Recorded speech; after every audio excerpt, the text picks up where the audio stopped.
நாம் இந்த வண்ணமாகவே திரியேக கடவுளை நாம் எல்லாரும் போற்றுவோம். சேனைகளின் கடவுளாகிய கர்த்தரே, நீர் பரிசுத்தர் பரிசுத்தர் பரிசுத்தர், வானமும் பூமியும் உமது மகிமையால் நிறைந்திருக்கின்றன. உன்னதத்திலே ஓசன்னா. கர்த்தரின்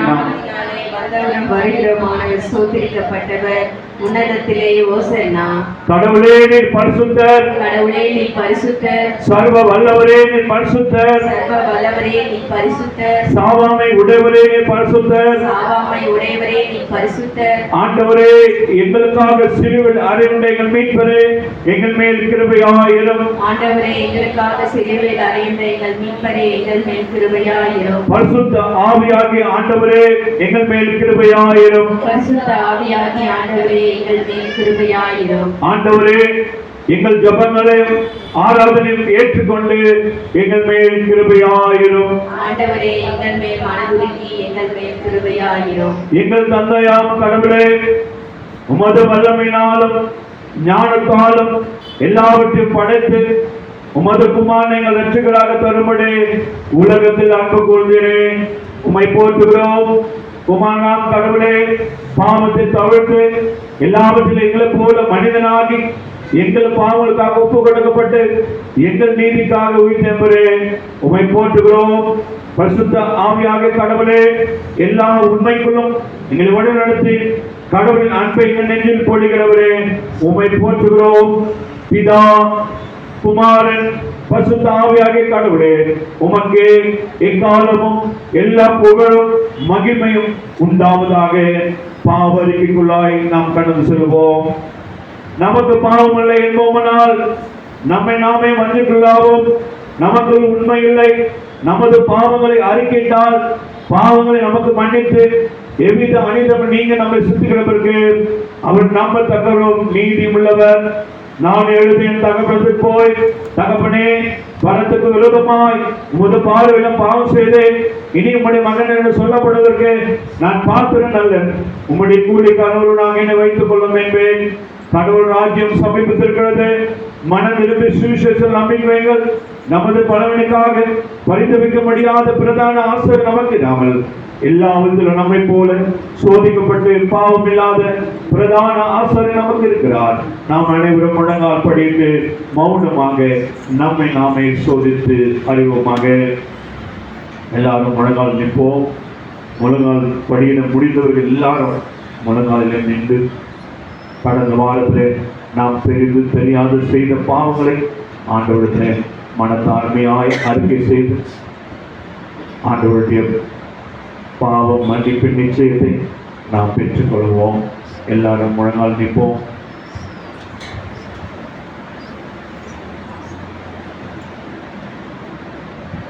கடந்த வாரம் முழுதும் நாம் தெரிந்து தெரியாது செய்த பாவங்களை ஆண்டவரிடத்தில் ஒரு நிமிடம் நாம் அறிக்கை செய்வோம்.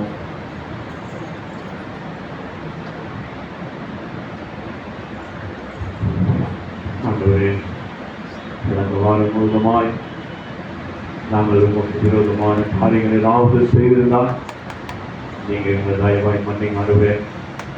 உங்களை துதிக்க பாட உங்களுடைய வார்த்தைகளை கேட்டு எங்களை ஆயத்தப்படுத்துங்க, எங்களை பரிசுத்தப்படுத்துங்க ஆண்டவரே. உங்களுடைய ரத்தத்தினால எங்களை கழுவுங்க. நீங்கள் பரிசுத்தமுள்ள தேவனாக இருக்கிறபடியா நாங்களும் பரிசுத்தமுள்ளவர்களாய் மாற நீங்கள் எங்களை பரிசுத்தப்படுத்த வேண்டும். சுவாமி, உங்களுடைய ரத்தத்தினாலே எங்களை கழுவுங்க ஆண்டவரே, எங்களை பரிசுத்தப்படுத்துங்க ஆண்டவரே. 183வது பாடல், இயேசு நான் நிற்கும் தன் மலையே என்ற பாடலை 3 அடிகள் பாடி நான் பாவரைக்கு ஜபத்தை ஏறெடுப்போம். இயேசு நான் நிற்கும் கண்மலையே, மற்ற எந்த ஆதாரமும் வெறும் மணல் தரையே, வெறும் மணல் தரையே. இயேசு நான் நிற்கும் கண்மலையே, இயேசுவின் நாமத்தின் மேலே எல்லா நம்பிக்கையும் வைத்து நந்தாலே, வைத்து நந்தாலே.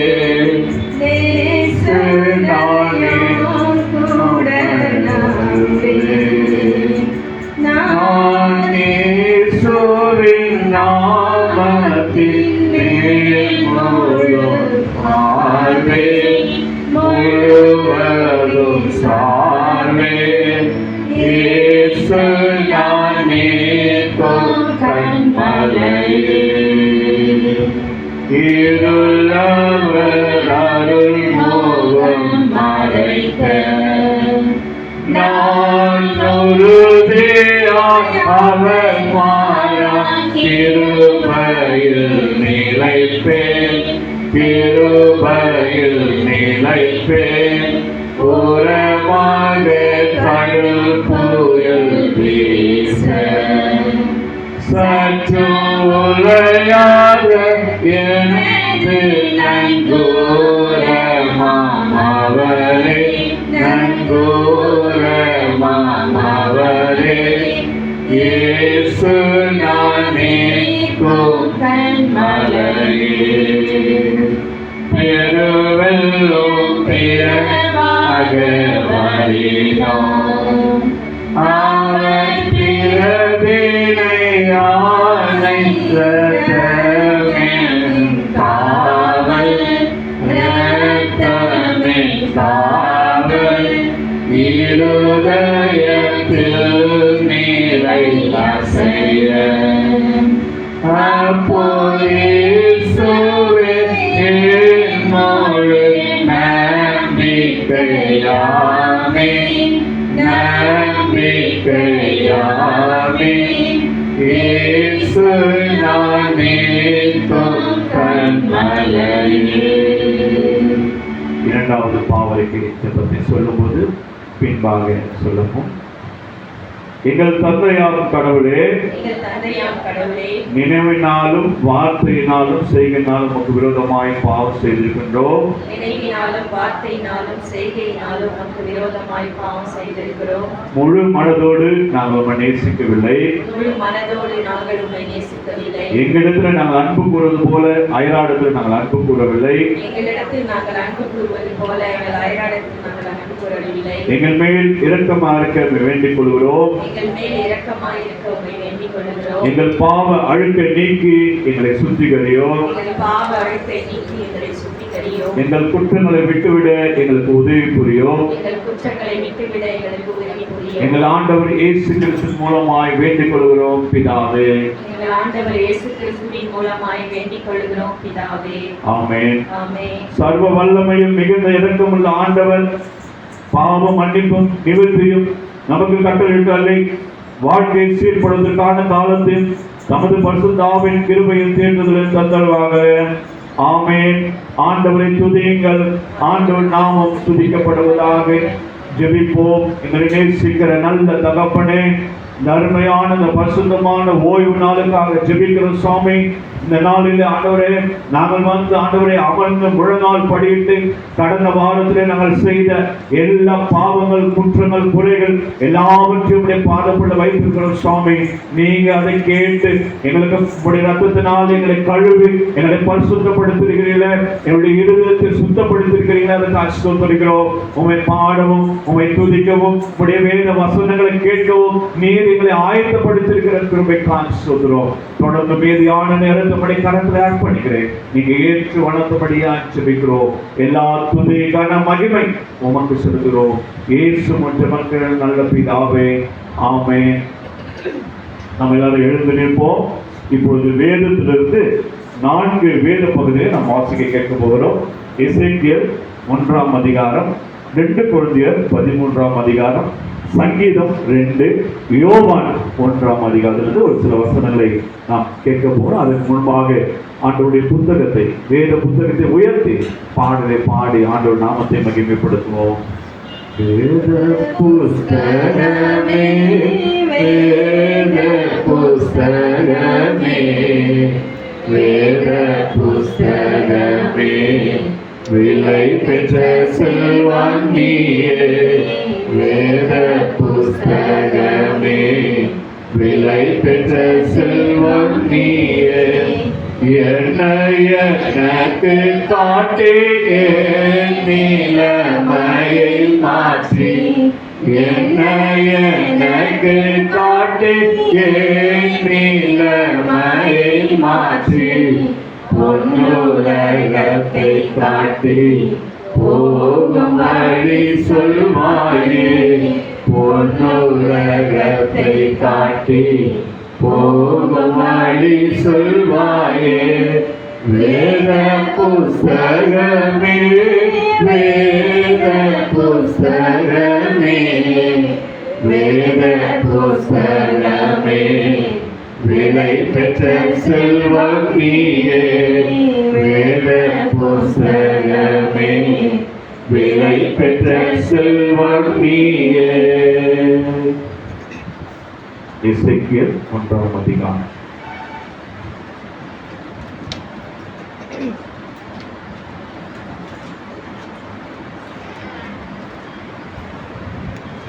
முதலாம் வேத பாடமாக எசேக்கியேல் தீர்க்கதரிசியின் புஸ்தகம் 1ஆம் அதிகாரம் வசனங்கள் 1 துவங்கி 28 முடிய. எசேக்கியேல் 1ஆம் அதிகாரம் வசனங்கள் 1 துவங்கி 28 முடிய. பக்கம் 958. 30ஆம் வருஷம் 4ஆம் மாதம் 5ஆம் தேதியிலே நான் கேபார் நதி அண்டையிலே சிறைப்பட்டவர்கள் நடுவில் இருக்கும்போது சமீபத்தது என்னவென்றால், வானங்கள் திறக்கப்பட நான் தேவ தரிசனங்களை கண்டேன். அது யோயாக்கீன் ராஜாவுடைய சிறையிருப்பின் 5ஆம் வருஷமாயிருந்தது.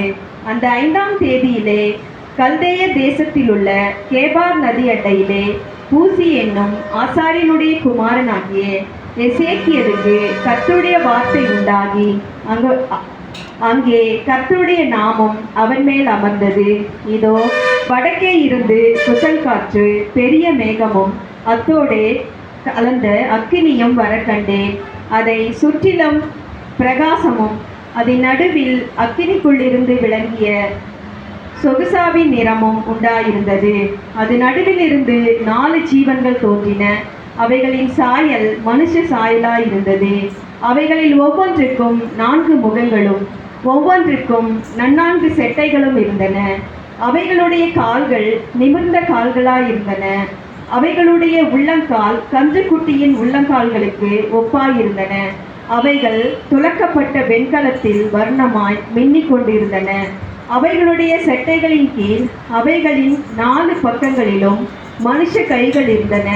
அந்த 4க்கும் அதினதின் முகங்களும் அதினதின் செட்டைகளும் உண்டாயிருந்தன. அவைகள் ஒவ்வொன்றின் செட்டைகளும் மற்றதின் செட்டைகளோடு சேர்ந்திருந்தன. அவைகள் செல்லுகையில் திரும்பாமல் ஒவ்வொன்றும் தன் தன் திசைக்கு நேர்முகமாய் சென்றன. அவைகளுடைய முகங்களின் சாயலாவது, வலது பக்கத்தில் 4 மனுஷ முகமும் சிங்க முகமும், இடது பக்கத்தில் 4 எருது முகமும் கழுகு முகமாயிருந்தன. அவைகளுடைய முகங்கள் இப்படி இருக்க அவைகளுடைய செட்டைகள் மேலே பிரிந்திருந்தன. ஒவ்வொன்றுக்கும் உள்ள 2 செட்டைகள் ஒன்றோடு ஒன்று சேர்ந்திருந்தன.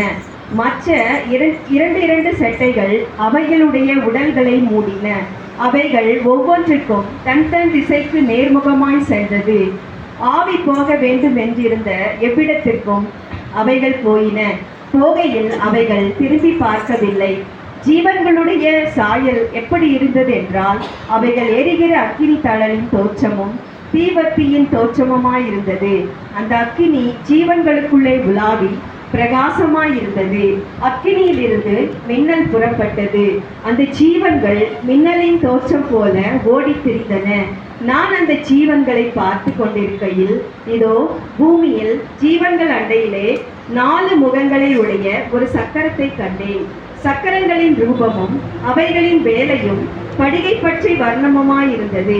அவைகள் 4க்கும் ஒரேவித சாயல் இருந்தது. அவைகளின் ரூபமும் அவைகளின் வேலையும் சக்கரத்துக்குள் சக்கரம் இருக்குமா போல இருந்தது.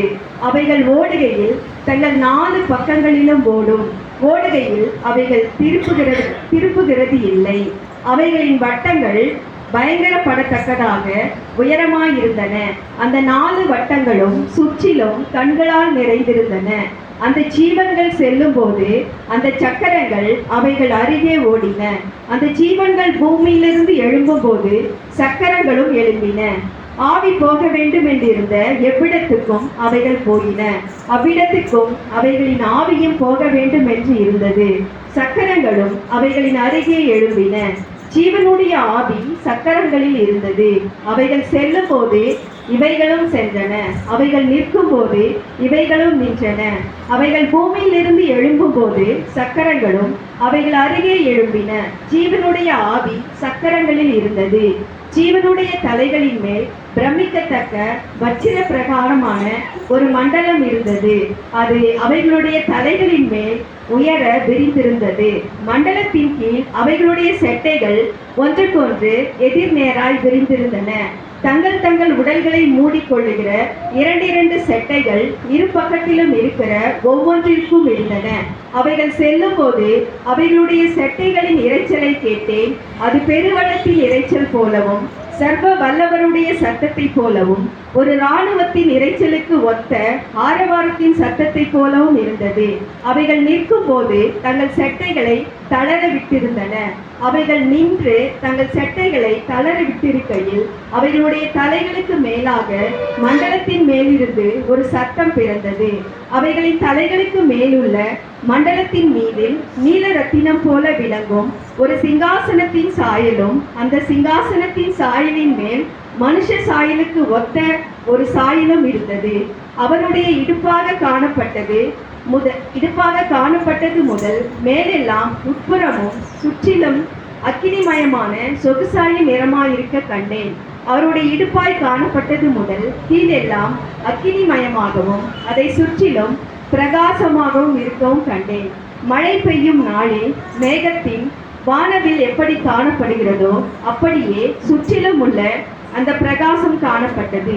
இதுவே கர்த்தருடைய மகிமையின் சாயலுக்குரிய தரிசனமாயிருந்தது. அதை நான் கண்டபோது முகம் குப்புற விழுந்தேன். அப்பொழுது பேசுகிற ஒருவருடைய சத்தத்தை கேட்டேன். வாசிக்க வேண்டிய 1ஆம் வேத பாடம் வாசிக்கும் விடாயிற்று. தேவனே உமக்கு மகிமை உண்டாவதாக. 2வது வேத பகுதி 2 கொரிந்தியர் 13ஆம் அதிகாரம்.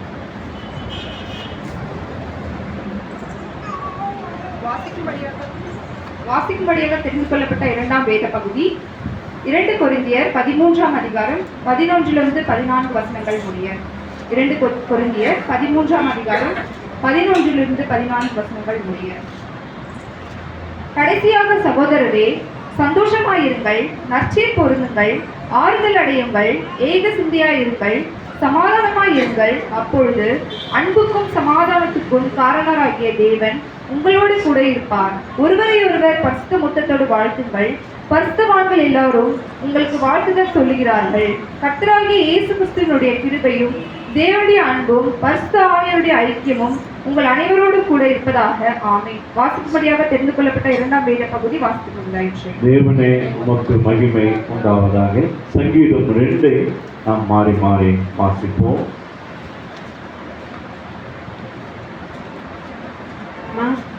மாறி மாறி வாசிக்க தெரிந்து கொள்ளப்பட்ட சங்கீதம் 2ஆம் அதிகாரம் வசனங்கள் 1 துவங்கி கடைசி வரை மாறி மாறி வாசிக்க கேட்போம். சங்கீதம் 2ஆம் அதிகாரம் வசனங்கள் 1 துவங்கி கடைசி வரை. ஜாதிகள் கொந்தளித்து ஜனங்கள் விருதா காரியத்தை சிந்திப்பானேன். கர்த்தருக்கு விரோதமாய் அவர் அபிஷேகம் பண்ணினதற்கு விரோதமாய் பூமியின் ராஜாக்கள் எழுப்பி நின்று அதிகாரிகள் ஏகமாய் ஆலோசனை பண்ணி அவர்கள் கட்டுகளை அடித்து அவர்கள் கயிறுகளை நம்மை விட்டு எரிந்து போடுவோம் என்றார்கள். பரலோகத்தில் வீற்றிருக்கிறவர் ஆண்டவர் அவர்களை எழுதுவார். அப்பொழுது அவர் தமது கோபத்திலே அவர்களோடு பேசி தமது உக்கிரத்திலே அவர்களை கலங்க பண்ணுவார். நான் என்னுடைய பரிசுத்தமாகிய சீயோன் மீது என்னுடைய ராஜாவை அபிஷேகம் வைத்தேன் என்றார். தீர்மானத்தின் விவரம் சொல்லுவேன். கர்த்தர் என்னை நோக்கி, நீர் என்னுடைய குமாரன், இன்று நான் உம்மை ஜெனிப்பித்தேன். என்னை கேளும், அப்பொழுது ஜாதிகளை உமக்கு சுதந்திரமாகவும் பூமியின் எல்லைகளை உமக்கு சொந்தமாகவும் கொடுப்பேன். இருப்பு கோலால் அவர்களை நொறுக்கி குயக்கலத்தை போல் அவர்களை உடைத்து போடுவீர் என்று சொன்னார். இப்பொழுதும் ராஜாக்களை உணர்வடையுங்கள், பூமியின் நியாயாதிபதிகளை எச்சரிக்கையாக இருங்கள். பயத்துடனே கர்த்தரை சேவியுங்கள், நடுக்கத்துடனே களி கூறுங்கள். எல்லாரும் சேர்ந்து வாசிப்போம். குமாரன் கோபம் கொள்ளாமலும் நீங்கள் வழியில் அறியாமலும் இருக்கும்படிக்கு அவரை முத்தம் செய்யுங்கள். கொஞ்ச காலத்திலே அவருடைய கோபம் பற்றி எரியும். அவரை அண்டிக் கொள்ளுகிற யாவருக்கும் பாக்கியவான்கள். மாறி மாறி வாசிக்க கொடுக்கப்பட்ட சங்கீதம் வாசித்தாயிற்று. பிதாவுக்கும் குமாரனுக்கும் பரிசுத்த ஆவிக்கும் மகிமை உண்டாவதாக, ஆதியிலும் இப்பொழுதும் எப்பொழுதும் சதா காலங்களில் மகிமை உண்டாவதாக. சுவிசேஷ பாடமாக யோவான் 1ஆம் அதிகாரம்.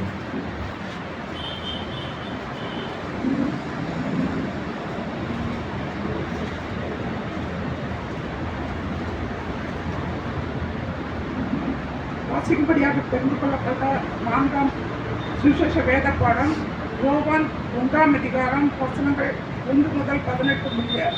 யோவான் 1ஆம் அதிகாரம் வசனங்கள் 1 முதல் 18 முடிய. ஆதியிலே வார்த்தை இருந்தது, அந்த வார்த்தை தேவனிடத்தில் இருந்தது, அந்த வார்த்தை தேவனாய் இருந்தது. அவர் ஆதியிலே தேவனோடு இருந்தார். சகலமும் அவர் மூலமாய் உண்டாயிற்று. உண்டானதொன்றும் அவராலே அல்லாமல் உண்டாகவில்லை. அவருக்குள் ஜீவன் இருந்தது, அந்த ஜீவன் அவருக்கு மனுஷருக்கு வழியாக இருந்தது. அந்த ஒளி இருளிலே பிரகாசிக்கிறது. இருளானது அதை பற்றி கொள்ளவில்லை. தேவனால் அனுப்பப்பட்ட ஒரு மனுஷன் இருந்தான். அவன் பேர் யோவான். அவன் தன்னால் எல்லாரும் விசுவாசிக்கும்படி அந்த ஒளியை குறித்து சாட்சி கொடுக்க சாட்சியாக வந்தான். அவன் அந்த ஒளியை அல்ல, அந்த ஒளியை குறித்து சாட்சி கொடுக்க வந்தவனாய் இருந்தான். உலகத்திலே வந்து எந்த மனுஷனையும் பிரகாசிப்பிக்கிற ஒளியே அந்த மெய்யான ஒளி. அவர் உலகத்தில் இருந்தார், உலகம் அவர் மூலமாய் உண்டாயிற்று, உலகமோ அவரை அறியவில்லை. அவர் தமக்கு சொந்தமானதிலே வந்தார், அவருக்கு சொந்தமானவர்கள் அவரை ஏற்றுக்கொள்ளவில்லை. அவருடைய நாமத்தின் மேல் விசுவாசம் உள்ளவர்களாய் அவரை ஏற்றுக்கொண்டவர்கள் எத்தனை பேர்களோ அத்தனை பேர்களும் தேவனுடைய பிள்ளைகளாகும்படிக்கு அவர்களுக்கு அதிகாரம் கொடுத்தார். அவர்கள் இரத்தத்தினாலாவது மாம்ச சுத்தத்தினாலாவது புருஷனுடைய சுத்தத்தினாலாவது பிறவாமல் தேவனாலே பிறந்தவர்கள். அந்த வார்த்தை மாம்சமாகி கிருபையினாலும் சத்தியத்தினாலும் நிறைந்தவராய் நமக்குள்ளே வாசம் பண்ணினார். அவருடைய மகிமையை கண்டோம். அது பிதாவுக்கு ஒரே பேரானவருடைய மகிமைக்கு ஏற்ற மகிமையாகவே இருந்தது. யோவான் அவரை குறித்து சாட்சி கொடுத்து, எனக்கு பின்வருகிறவர் எனக்கு முன்னே இருந்தவர், ஆகையால் அவர் என்னிடம் மேன்மை உள்ளவர் என்று நான் சொல்லியிருந்தேனே, அவர் இவர்தான் என்று சத்தமிட்டு கூறினார். அவருடைய பரிபூர்ணத்தினால் நாம் எல்லாரும் கிருபையின் மேல் கிருபை பெற்றோம். எப்படி எனில் நியாயப்பிரமாணம் மோசையின் மூலமாய் கொடுக்கப்பட்டது, கிருபையும் சத்தியமும் இயேசு கிறிஸ்துவின் மூலமாய் உண்டாயின. தேவனை ஒருவனும் ஒரு காலம் கண்டதில்லை. பிதாவின் மடியில் இருக்கிற ஒரே பேரானவருடைய குமாரனே அவரை வெளிப்படுத்தினார். வாசிக்கும்படியாக தெரிந்து கொள்ளப்பட்டது. சுவிசேஷ பாடம் வாசித்தாய். கிறிஸ்துவே உமக்கு மகிமை உண்டாவதாக. நாம் நின்ற வண்ணமாகவே ஒரு பாடலை பாடி ஆண்டவருடைய நாமத்தை மகிமைப்படுத்தி ஆண்டவருடைய வார்த்தைக்குள்ளாய் நாம் கடந்து போகிறோம். எல்லாரும் ஒரு நிமிடம் ஆண்டவரை துதித்து பாடி ஆண்டவருடைய நாமத்தை மகிமைப்படுத்த போகிறோம். அநேகர் அமைதியா இருக்கிறீங்க. போன வாரம் கூட வந்த அருமையான பாஸ்டர் சொன்னாரு, நிறைய பேர் வாயில திறந்து பாட மாட்டாங்க, அமைதியா இருக்காங்க சொல்லி. நம்ம அதுக்கு தான் ஆண்டவரை துதிக்க தான் நம்ம வந்திருக்கிறோம். ஆண்டவர் நாமத்தை மகிமைப்படுத்த தான் வந்திருக்கிறோம். எல்லாரும் எழுந்து நின்று எல்லாரும் கொஞ்ச நேரம் ஒரு 10 நிமிஷம் ஆண்டவரை துதித்து பாடி ஆண்டவருடைய நாமத்தை மகிமைப்படுத்தும். பாத்தீங்கன்னா மற்றவங்களாம் எத்தனையோ பலிகளை செலுத்துறாங்க. ஆனா நம்ம ஆண்டவர் பலிகள் அல்ல, ஸ்தோத்திர பலியை மாற்ற ஆண்டவர் இருக்கிறார்.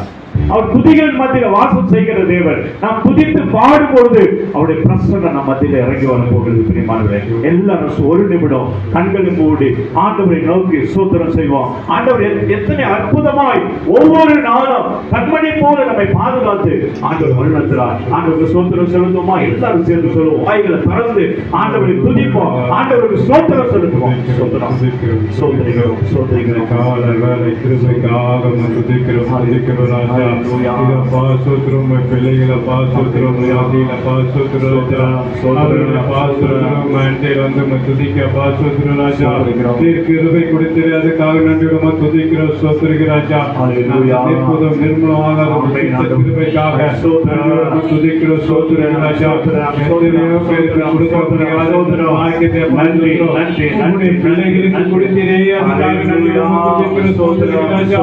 ஆவியானவரே நீர் இறங்கி வருமாய் ஜெபிக்கிறோம். எங்கள் மத்தியில ஒவ்வொருவரையும் நிரப்ப வேணுமா ஜெபிக்கிறோம். கடைகளெல்லாம் எடுத்து போட வேணுமா ஜெபிக்கிறோம். கழியை பார்த்துக்கிறோம். ஒவ்வொரு பிரச்சனையும் பார்த்துக்கிறோம்.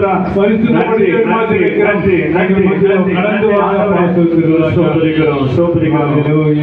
எங்களுக்குள்ளே வாசம் செய்யும் ஆவியானவரே, இந்நாளும் சித்தம் போல் நடந்து செல்லும் ஐயா. எங்களுக்குள்ளே வாசம் செய்யும் ஆவியானவரே, இந்நாளும் சித்தம் போல் நடந்து செல்லும் ஐயா. ஆவியானவரே, ஆவியானவரே, பரிசுத்த ஆவியானவரே, ஆவியானவரே, ஆவியானவரே, பரிசுத்த ஆவியானவரே, எங்களுக்குள்ளே வாசம் செய்யும் ஆவியானவரே. சேர்த்து பாடி ஆண்டவருடைய நாமத்தை மகிமைப்படுத்துவோம். ஆண்டவருடைய பிரசன்னம், ஆண்டவருடைய மகிமை நன்றி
வல்லமையாக விளங்க பண்ணுமா துதிக்கிற சோத்திருக்கிற ராஜா அந்த எலியாவைய பாசோத்திராஜா ஆகாலுக்கு முன்பாக பாசோத்திராஜா அந்த ஆகால் ஜனங்களை பாசோத்திராஜா ஆவியானவர் அந்த விறகுகளெல்லாம் அடக்கி விட்ட பாசோத்திராஜா ஆகால் தெய்வமான அந்த விறகை பச்சித்து போட்டோம் அடுத்த தெய்வம் தான் விறகை பச்சித்து போடுறேன் பாசோத்திரம் சொன்ன மாத்திரத்தில் எலியா எழுத பாசோத்திரம் அந்த விறகுகளை பாசோத்திரம் தண்ணி ஊற்றி நடைத்த பாசோத்திரம் ராஜா உங்களுடைய பாங்கியை ஊற்றி அப்பா சொல்றோம் அந்த விறகெல்லாம் பச்சித்து போட்ட அந்த அப்பா சொல்றோம் அது போல அப்பா சொல்றோம் பிள்ளைகளை பார்க்க வல்லமையாக அப்பா சொல்றோம் நீ நிரப்ப வேண்டுமா சொல்லிருக்கிறோம் இந்த காலை வேலையை அப்பா சொல்றோம் ராஜா வெறுமையாக வந்து வெறுமையாக போகாத இந்த உலகத்தில் அப்பா சொல்றோம் ராஜா எங்களை வேறு பிரித்து நடத்தினேன் அப்பா சொல்றோம் வல்லமையாக அப்பா சொல்றோம் ஒவ்வொரு பிள்ளைகளை அப்பா சொல்றோம் ராஜா நடத்த வேண்டுமா ஜெபிக்கிறோம் சொல்லுகிறீர் ராஜா ஆவியானவரே கல்லா துர்வாம் வல்லமை உண்டு உண்டு அற்புத வல்லமை இயேசுவின் இரத்தத்தால் வல்லமை உண்டு உண்டு அற்புத வல்லமை ஆற்றின் தோட்டில் ரத்தத்தினால் வல்லமை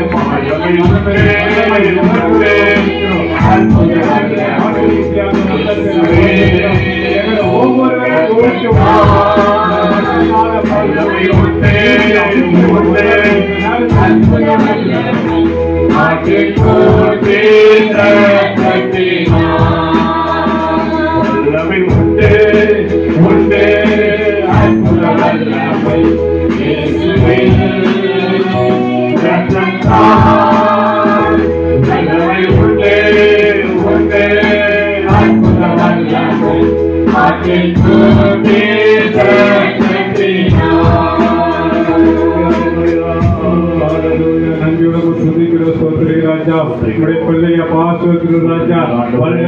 எடுத்து பயன்படுத்தவும் தேவ தாசன் அப்பா சொல்றோம் வல்லை அப்பா சொல்றோம் ஆவி மன்னாவை அப்பா சொல்றோம் பிள்ளைகள் அப்பா சொல்றோம் அவரோட ஓடி வந்து இருக்கிற அந்த பிள்ளைகள் கண்டில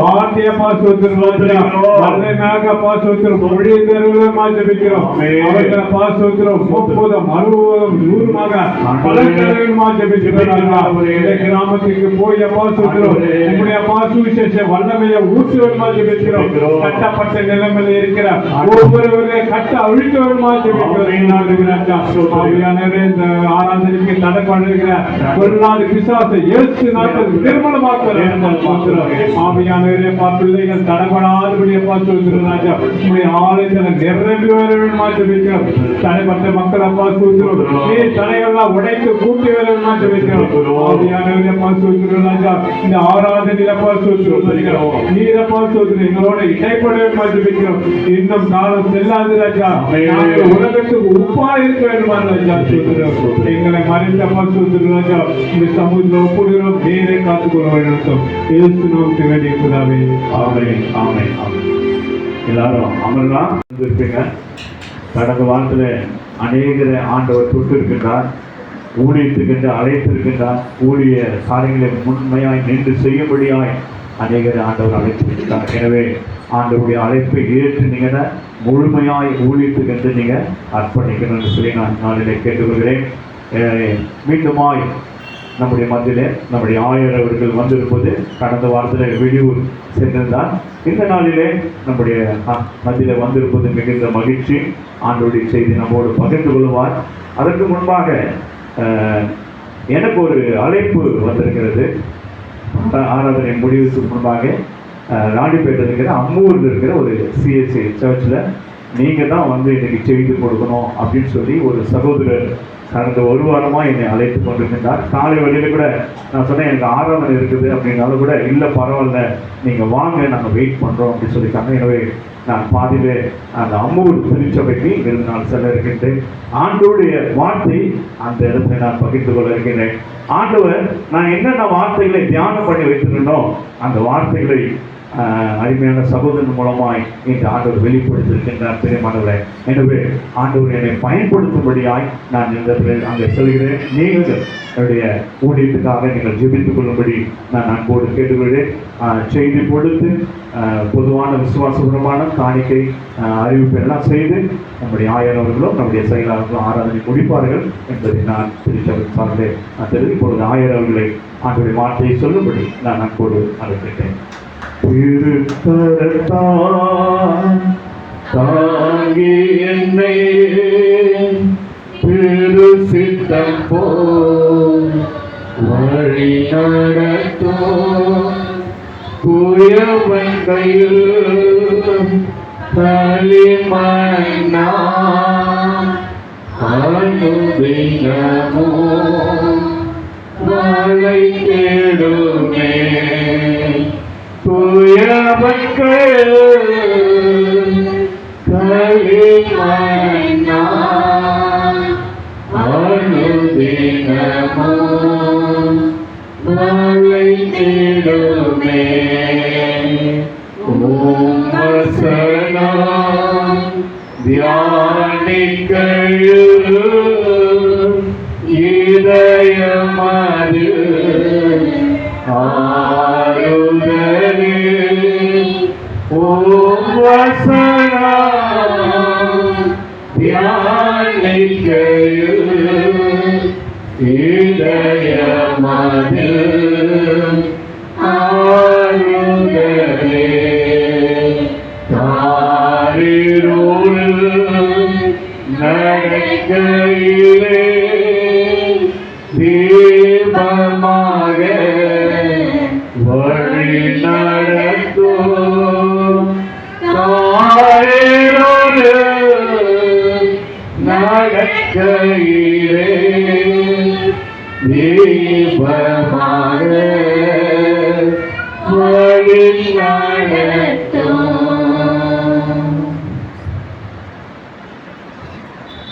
கண்களை மூடி ஆண்டவருடைய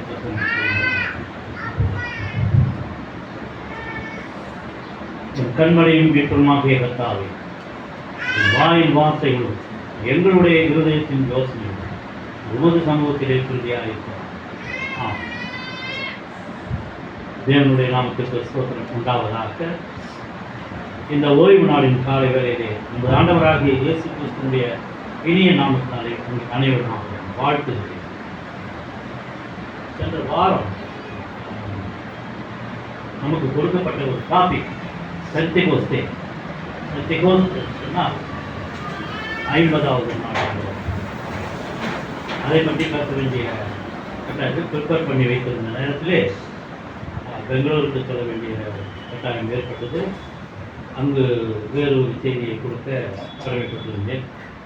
கர்த்தர் கிருபையாலே சத்தமாக நாங்கள் வந்து சேர்ந்தோம். உங்கள் மத்தியிலே நிற்பது அவருடைய சுத்த கிருபை என்று உணர்ந்தவனாக இந்த காலை வேளையின் தியானத்தை நான் பார்க்கிறேன். இந்த நாளுக்குரிய தியானம் 50வது நாளுக்கு பிறகு வரக்கூடிய முதல் ஞாயிறு. அதாவது சென்ற வாரத்தோடு 50வது நாள் முடிகிறது. ஆண்டவர் உயிர்த்தெழுந்த பின்பு இன்று அந்த உயிர்த்தெழுந்த பின்பு நடைபெறுகிற முதலாம் ஞாயிறு. அதாவது இந்த வாரத்திலே ட்ரினிட்டி திருத்துவத்தை பற்றி பேச வேண்டிய நமக்கு பொறுப்பு இருக்கிறது. அதாவது அவங்களுக்கு கொடுக்கப்பட்ட தலைப்பு we worship the Trinity God. நாம் வழிபடும் மூவரு கடவுள். இதுதான் இன்றைய தலைப்பு நமக்கு. ஆனால் அந்த ட்ரினிட்டி என்று சொல்லும் பொழுது திரித்துவம். அதாவது இன்றைக்கு நான் உங்களுக்கு கன்ஃபர்மேஷன் கிளாஸில் எடுக்க வேண்டிய முதல் பாடம் திரித்துவம், ட்ரினிட்டி. அது இன்றைக்கு பாடமாகவே அமைந்து விடுகிறது, பிரசங்கமாகவும் அமைகிறது. திரித்துவம் என்றால் என்ன? முதல் கேள்வி எழுதும். திரித்துவம் திரித்துவம் என்றால் மூன்று காரியங்கள். மூன்று காரியங்களிலே நமக்கு மூன்று கடவுள்களும் ஒருவராகவே இருக்கிறார். ஒருவர் மூன்று கடவுளாக இருக்கிறார். அது எப்படி சாத்தியம்? இதுதான் இன்றைய சிந்தனை. அதாவது விசுவாசத்திலே, அதாவது கிறிஸ்துவ விசுவாசத்திலே ஒரு மூலைக்கல்லாக இருப்பதுதான் இந்த திருத்துவம். நான் கிறிஸ்தவன் என்று சொன்னால் நான் முதலாவதாக தெரிந்து வைத்திருக்க வேண்டியது திருத்துவம். இதுதான் நம்முடைய அடிப்படை கொள்கையே. ஃபண்டமெண்டல் அடிப்படை கொள்கை. கிறிஸ்தவனுக்கு அடிப்படையான ஒரு கொள்கை இருக்குமானால் அது திருத்துவம். ஏன் திருத்துவம் என்று சொல்லுகிறீர்களே, அது எங்காவது வேதாகமத்தில் இருக்கிறதா என்று சொன்னால் கிடையாது. திருத்துவம் என்ற வார்த்தை வேதாகமத்திலே இல்லை. ஆனால் எப்படி வந்தது என்று சொன்னால் அது அனுபவிக்க வேண்டியது. திருத்துவம் என்பதை அனுபவிக்க வேண்டியது. எப்படி அனுபவம்? எங்க இருக்கிறது? ஆதியாகமத்தில் இருந்து வெளிப்படுத்துவதன் வரை அந்த திருத்துவம் நடைபெற்று வருகிறது. அது எங்க பார்க்கலாம் என்று சொன்னால் சிருஷ்டிப்பிலிருந்தே நாம் பார்க்கலாம். 1ஆம் அதிகாரம், ஆதியாகமம் 1ஆம் அதிகாரம் 3 வசனங்களை பார்க்கணும். அதிலே நீங்கள் எல்லாவற்றையுமாக 3 ட்ரினிட்டி, 3 தெய்வங்களையும் அங்கு பார்க்கலாம். தெய்வங்கள் 3 என்று சொல்லக்கூடாது. ஒரே தெய்வம் 3 ஆள் தத்துவத்தை பெற்றிருக்கிறார். முதலாவது அந்த வசனத்தை பிடிப்போம். ஆதியாகமம் 1ஆம் ஆதியிலே தேவன் வானத்தையும் பூமியையும் சிருஷ்டித்தார். சிருஷ்டிப்பு. ஆதியிலே தேவன், தேவன் என்கின்ற வார்த்தை, தேவன் என்கின்ற வார்த்தை அது சமஸ்கிருத வார்த்தை.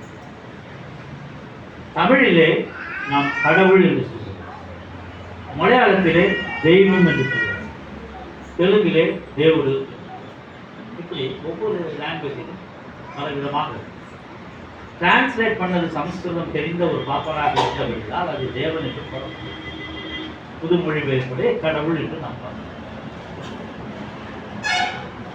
ஆதியிலே கடவுள் வானத்தையும் பூமியையும் சிருஷ்டித்தார். அங்கு தேவன் காணப்படுகிறார். அடுத்த வசனத்தில் பார்க்கும் பொழுது ஜலத்தின் மீது அசைவாடிக் கொண்டிருக்கிறார். அது ஆவியானவர். அங்கு ஆவியானவரும் வந்து விட்டார். முதலாவது வார்த்தையிலே படைக்கிறார். என்னவென்று? வெளிச்சம் உண்டாக கடவுது. அப்போ வார்த்தை வெளிப்படுகிறது. அதுவே கிறிஸ்து. ஆரம்ப கட்ட காலத்திலேயே, சிருஷ்டிப்பின் காலத்திலேயே திருப்பியும் வெளிப்படுகிறது.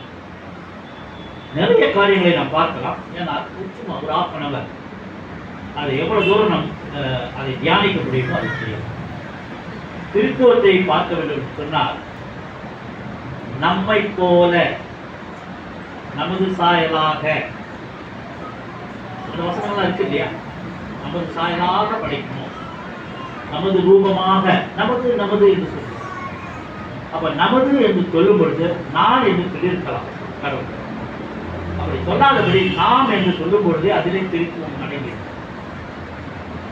நாம் என்று சொல்லும்போது யார் இருக்கிறார்? தேவன் இருக்கிறார், குமாரன் இருக்கிறார், பரிசுத்த ஆவியானவரும் அதில் இருக்கிறார். இவைகள் 3மே ஒருவராகவே இருக்கிறார். சுருக்கமாக சொல்லப்போனால் 1 யோவான் 5ஆம் அதிகாரம், 1 யோவான் 5ஆம் அதிகாரம் 7-8 வசனங்களை வாசி. அதிலே பிராக்கெட் ஒன்று போட்டிருக்கோம். பரலோகத்திலே சாட்சியிடுகிறவர்கள் 3 பிதா, பரலோகத்திலே சாட்சியிடுகிறவர்கள் 3. எங்க? பரலோகத்திலே சாட்சி சொல்கிறவர்கள் 3. ரைட். அடுத்தது பிதா, வார்த்தை, பரிசுத்த ஆவி என்பவர்கள். ஆமா, வார்த்தையை தான் நம்ம என்ன சொல்றோம்? குமாரன் என்று சொல்றோம், இயேசு என்று சொல்றோம், கிறிஸ்து. அப்போ பரலோகத்தில் இருக்கிறவ 3 சாட்சிகள் என்ன? பிதா, வார்த்தை, பரிசுத்த ஆவி. அடுத்தது இம்மூவரும் பார்த்தீங்களா ஒன்றாக இருக்கிறார்கள் சொல்லி அடுத்த வசனத்துல பூலோகத்திலே சொல்லி பிராக்கெட் போடு. அவ்வளவுதான், அதோட.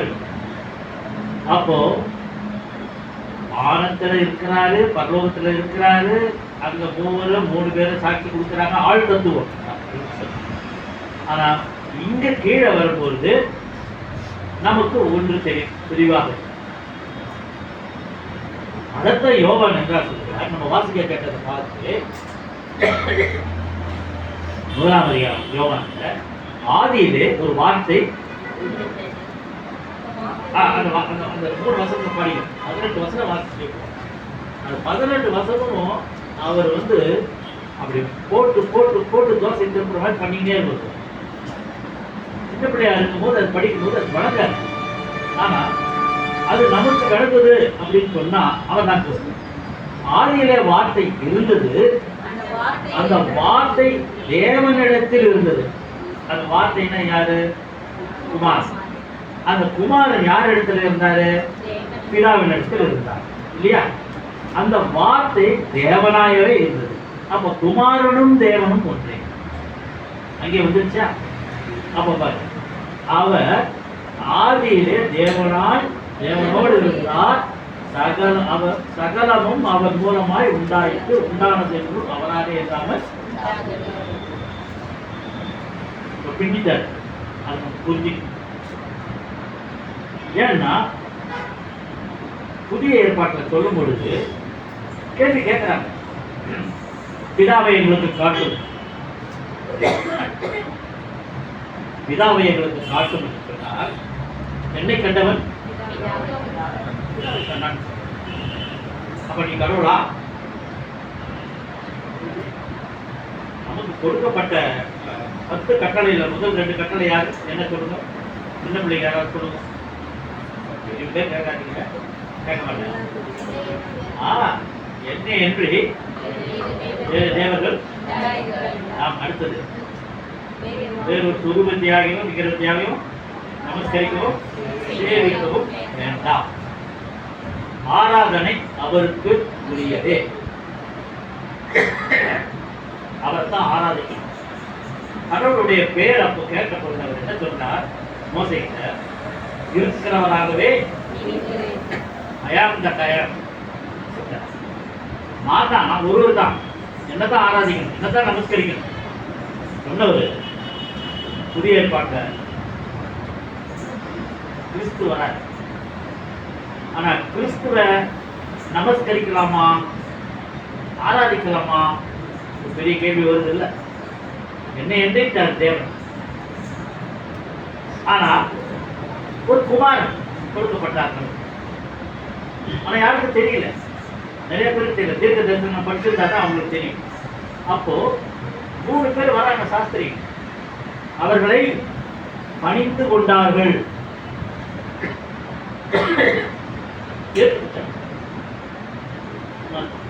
எல்லாம் கேட்கிறாங்க, பெரியவர் ஆகிட்ட போது கூட கேட்கிறாங்க, ஆண்டவரே. அப்போ ஆண்டவரே சொன்னா இவர் கடவுளா? எல்லாம் பணிந்து கொள்கிறார்கள். பணிந்து கொள்ளுதல் தேவனுக்கு மட்டும்தான் உரியது. ஆனால் இயேசுவை பணிந்து கொள்கிறார். அப்போ அங்கு நிரூபிக்கப்படுகிறார் அவர் கடவுள் என்று. வேறு யாரையும் படித்துக் கொள்ளக்கூடாது. குமாரன் அங்கே மகிமைப்படுகிறார், அங்கு கடவுளாக தெரிகிறார்.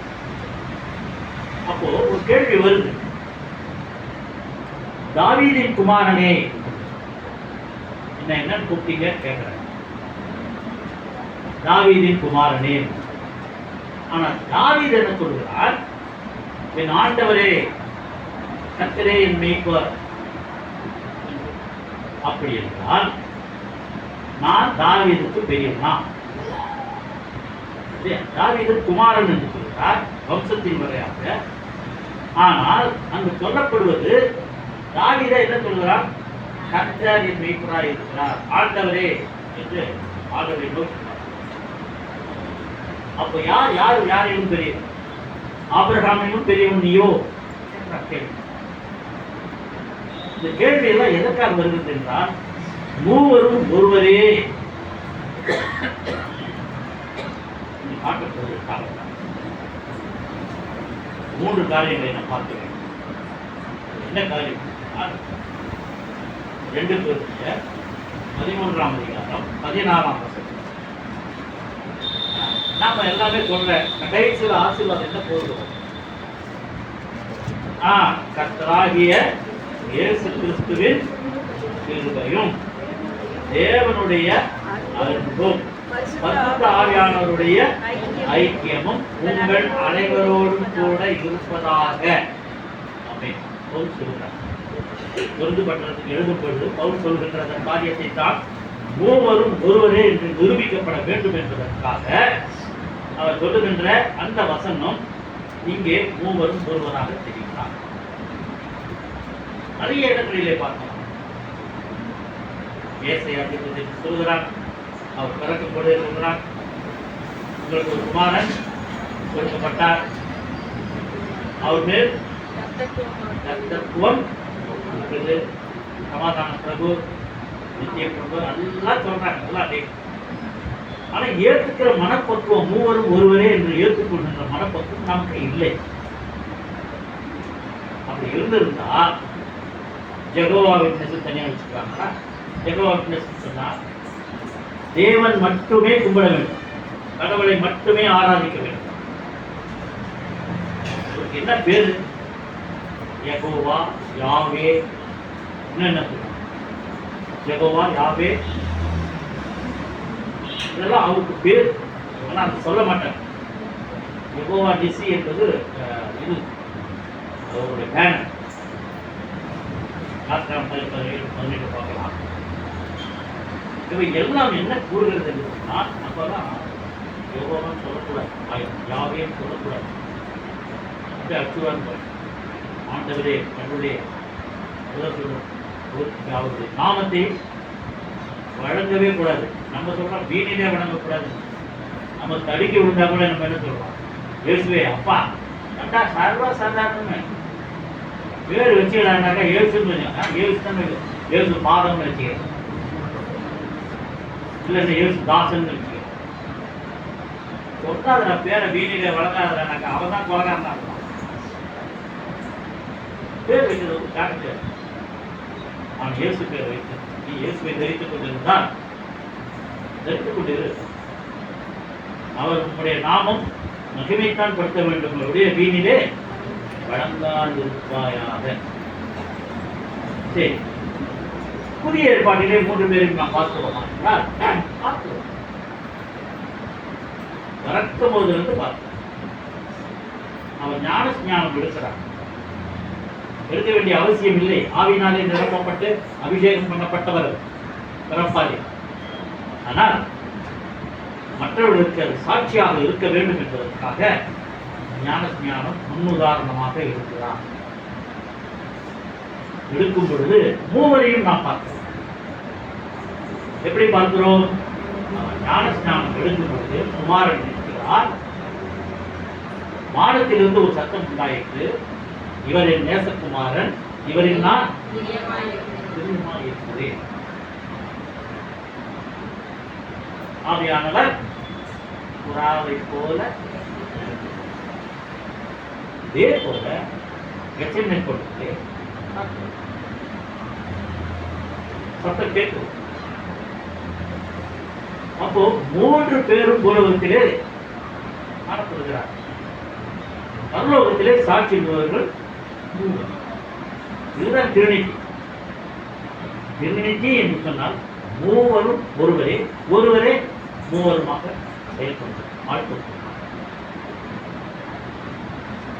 கிறிஸ்து பிறந்த பின்பு 325 ஆண்டுகள் கழித்து ஒரு மாமன்றம் கூடுகிறது. அதுக்கு அந்த மாமன்றத்தின் பேர் நிசேயா மாமன்றம். அங்குதான் அந்த கொள்கைகளை வைத்து, அடிப்படை காரியங்களை வைத்து சில கான்ஸ்டிடியூஷன்ஸ் எழுதுகிறார். அப்போ எழுதும் பொழுதுதான் நமக்கு கிடைக்கப்பட்ட நிசேயா விசுவாச பிரமாணம். அது பின்னர் அப்போஸ்தலர் விசுவாச பிரமாணமாக மாறும். ஆனால் நிசேயா விசுவாச பிரமாணம் 10 உறுதி என்று சொல்கிறது. அதிலே 3 சாக்கிரமென்ட்கள் முக்கியம். சாக்கிரமென்ட்ஸ் 3 காரியம். 1 ஞானஸ்நானம். ஆண்டவர் சொல்லும் பொழுது என்ன சொல்கிறார்? முதலாவதாக ஞானஸ்நானம் கொடுத்து அப்புறம் நீங்க மற்றவங்களை சீஷராக மாற்றுவீங்க. ஞானஸ்நானம் என்பது மனம் திரும்புதலுக்கு ஏற்றது. அது நிறைய டிஃபரன்ஸ்லாம் வரும். டிஃபரன்ஸ் ஆஃப் ஒப்பீனியன் என்னென்ன, குழந்தை ஞானஸ்நானம் கொடுப்பது நல்லதா, முழுப்பு ஞானஸ்நானம் கொடுப்பது நல்லதா, தெளிப்பு ஞானஸ்நானம் கொடுப்பது நல்லதா? ஆனால் ஞானஸ்நானம் ஒரு முறை கொடுத்தால் மறுமுறை இன்னொன்று கொடுக்கக்கூடாது. அதில் தெளிப்பு ஞானஸ்நானம் எடுத்துட்டீங்கன்னாலும் விட்டுது இல்லையா? முழுப்பு ஞானஸ்நானம் அதில் எது ரைட்டு எது தப்புன்னு தான் ஆர்கியூ பண்ணார். அது எதனுடைய அடிப்படையில் வருது? விசுவாசத்தின் அடிப்படையில் வருது. எத்தனை தடவை விசுவாசம்? செத்து கொடுக்கலையா? செத்து விளையாடுறியா? நம்ம 2 பேரும் செத்து விளையாடலாம். இளவருக்கு புரியிருப்பான் அந்த விளையாட்டுல இயேசு கிறிஸ்துவை நான் முழுமனதாக ஏற்றுக்கொண்டு அவருக்கு பிள்ளையாக இருக்கிறேன் என்று வாக்கு கொடுத்து நீ ஞானஸ்நானத்தை இருக்க வேண்டும். சிறு பிள்ளைகள் முடியும். அதற்காகத்தான் பக்கத்தில் என்ன வைப்பாங்க? 2 பேர் ஞானத்தாய் ஞானத்தை பண்ணி வைப்பாங்க. ஏன்னா நீங்கள் இருவரும் அந்த பிள்ளையை இயேசுவுக்காக வளர்க்க வேண்டும் என்று நீங்கள் உறுதி கூற வேண்டும். அதுதான் அது ஞானஸ்நானம். பெரியவனான பொழுது அவன் திடப்பட வேண்டும். திடப்படுத்துதல் என்ன? திடப்படுத்துதல் நான் கிறிஸ்துவை ஏற்றுக்கொண்டேன், அவர் வழியில் நடப்பேன், விரதமாய் நிற்பேன் என்ற வாக்குறுதியை கொடுத்து நீ சபையிலே சென்று கொள்கின்ற நாள் நம்மளுதே நடத்திட்டோம் கன்ஃபர்மேஷன். ஆனால் அப்படியே வேகமாக போயிட்டோம். ஆனால் இந்த டைம் உங்களுக்கு கொஞ்சம் நல்லா கிடைச்சிச்சு. ஒரு 4-5 கிளாஸ்னால் எடுக்கிறதுக்கான ஒரு வழி கிடைச்சிச்சு. அதனால நமக்கு திருத்துவம் கற்றுக் கொடுத்தோம் இல்லையா? அதில் முதல்ல அந்த பாடங்கள்லாம் ஒன்று ஒன்றா கற்றுக் சிலபஸ் வச்சிருக்கிறீங்க. அடுத்த இதுக்கு வரும்போது நீங்கள் இன்னும் மக்களுக்கு சொல்ல வேண்டும். இது எல்லாம் எதற்காக சொல்லப்படுவது என்றால், ஞானஸ்நானம் எடுத்தவன் ஒரு வயது வந்தவுடன் அவன் என்னவாக எடுக்க வேண்டும்? திடப்படுத்துதல் எடுக்க. பிறகு அவன் சபையிலே சேர்த்துக் கொள்ளப்படுகிறான். 3வது அருட்பொழிவு. அருட்பொழிவு என்று சொன்னால், நான் ஊழியக்காரனாக ஆண்டவருக்கு என்னை ஒப்புக் கொடுக்கிறேன். போகும்போது சொல்லிட்டு போனார், சென்ற வாரம் நாங்கள் எல்லாம் ஊழியக்காரர்களாக ஒப்புக் கொடுப்போம் என்று நீங்கள் சொல்லியது. என்னை கேட்டால் நீங்கள் அனைவருமாக ஊழியக்காரர்கள் தான், நீங்கள் ஊழியம் செய்து கொண்டு தான் இருக்கிறீர்கள் என்று நான் சொல்கிறேன். நான் எங்கே ஊழியம் செய்து கொண்டிருக்கிறேன் என்று சொன்னால், வீட்டிலே செய்து கொண்டிருக்கிறேன் ஊழியம். எப்படி? என் பிள்ளைகளை நான் வளர்க்கும் பொழுது கர்த்தருக்குள்ளாக வளர்க்கின்ற ஊழியத்தை நான் எடுத்துக் கொண்டிருக்கிறேன். அது ஒரு ஊழியம். அல்லவா? சாப்பாடு போடும் பொழுது கூட அந்த அன்பை காட்டுகிறீர்கள். யாருடைய அன்பை காட்டுகிறீர்கள்? கிறிஸ்துவின் அன்பை காட்டுகிறீர்கள். எப்போ அது கிறிஸ்துவ ஊழியமா இருக்கும்? அன்பை காட்டி போட்டினா தான். கனியன் தின்னு தண்டச்சோறு தின்னு ஊர் சுத்த போறியா அப்படின்னு யாராவது போட்டீங்க, தலையை நிமிந்து பாருங்க. என்ன யாராவது பிள்ளைய திட்டாதவங்க இருக்கிறீங்களா? திட்டிட்டு போட்டீங்கன்னா நீ கிறிஸ்துவ அன்பை காட்டவில்லை.